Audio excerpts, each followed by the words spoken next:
Bienvenue à tous. Alors aujourd'hui, le gratin dauphinois, le vrai, on commence par l'ail, le plus important. On va mettre pas mal d'ail, hein. On a un gratin dauphinois pour 6 personnes et on va mettre au moins une bonne dizaine d'ail. Donc là, c'est un ail nouveau, donc avec des grosses gousses, et on sort déjà les petites ailles. Ensuite, on les épluche.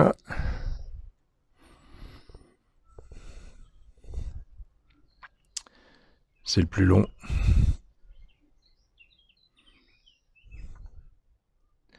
Et ensuite, on regarde s'il y a le germe à l'intérieur. Vous voyez là, comme c'est de l'ail nouveau, il n'y a pas le germe à l'intérieur. Mais si vous prenez l'ail plutôt sec, vous aurez un germe vert, donc vous l'enlevez. Là, vous réglez votre mandoline, indispensable la mandoline pour le gratin dauphinois, et vous le mettez vraiment au minimum, le plus fin possible.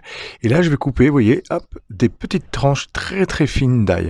Je ne vais pas hacher mon ail, ça va donner plus de goût à votre gratin dauphinois. Le fait de hacher l'ail va enlever le goût un petit peu de l'ail.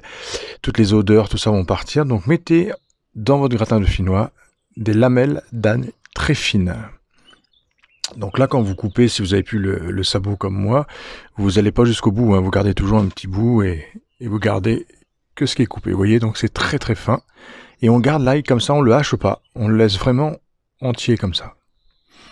Et là, les gousses qui restent, vous les servez pour une épaule d'agneau. Je vous ai fait une recette d'épaule d'agneau et on les mettra dans l'épaule d'agneau. On prend des petites pommes de terre amandines, vous voyez, nouvelles. Donc pas besoin d'enlever la peau, on les rince bien, on les nettoie bien. Et on y va, on taille toujours très fin. Alors on ne blanchit pas du tout les pommes de terre comme on peut voir dans certaines recettes. Ce qui va faire tenir votre gratin dauphinois, c'est l'amidon qui est dans les pommes de terre. Donc vous voyez, très très fines les pommes de terre. Et on y va, on fait une première couche. Et quand vous coupez comme ça, vous arrêtez avant la fin. Vous voyez, vous laissez un petit chapeau pour pas vous couper, d'accord? Parce que sinon c'est là où on se coupe. Donc sécurité. Vous servez les pommes de terre pour les faire sauter dans un autre jour, il n'y a pas de problème. Et on étale bien, voilà. On sale et on poivre.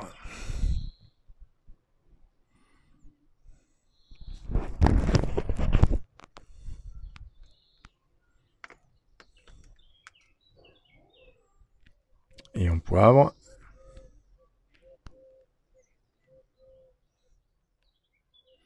Et on va mettre l'ail. Donc vous voyez, je mets l'ail comme ça, entier dedans.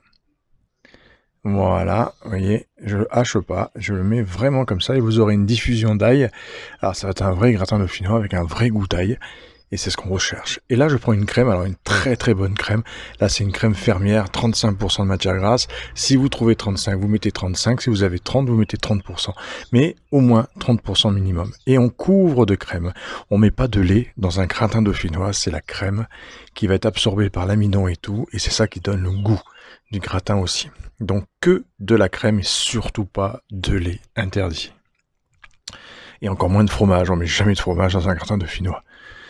Sinon c'est un gratin de pommes de terre. Et je refais une couche encore et j'y vais. Voilà. On étale bien encore la deuxième couche. Et là je vais mettre tout l'ail. Sur la dernière couche, celle du dessus, on ne mettra pas d'ail. On mettra que des pommes de terre. Donc là je vais mettre toute mon ail qui reste. Donc vous voyez, on met quand même pas mal d'ail, hein. C'est important. Donc on sale, on poivre toujours, hein, parce que quand c'est pas assaisonné, c'est fade. Et on n'hésite pas, hein, à saler. Vous avez souvent tendance à pas saler. Un petit peu de pub, vous avez vu en même temps, mais c'est pas payé pour. Et hop, on met tout l'ail qui reste et on recouvre de crème, bien évidemment, encore.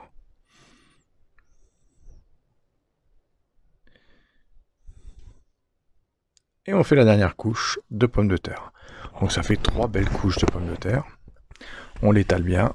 On va ressaler, poivrer au-dessus également, toujours, puisqu'on n'avait pas salé cette couche-là. Voilà. Pas la peine de bien ranger les pommes de terre, bien alignées, ça sert à rien. Ça va se mélanger naturellement, ça va se mettre naturellement. Voilà. Et là au four, 190 degrés pendant 50 minutes, jusqu'à ce qu'en fait la crème soit complètement absorbée et que votre gratin soit bien coloré. Voilà, vous voyez, voilà. 50 minutes à 190 degrés. Il est bien coloré, toute la crème a été absorbée. Bon là il est encore très chaud, hein, mais si vous le mangez le lendemain, vous pouvez le couper net, sans que ça bave un petit peu. Et voilà, et là vous avez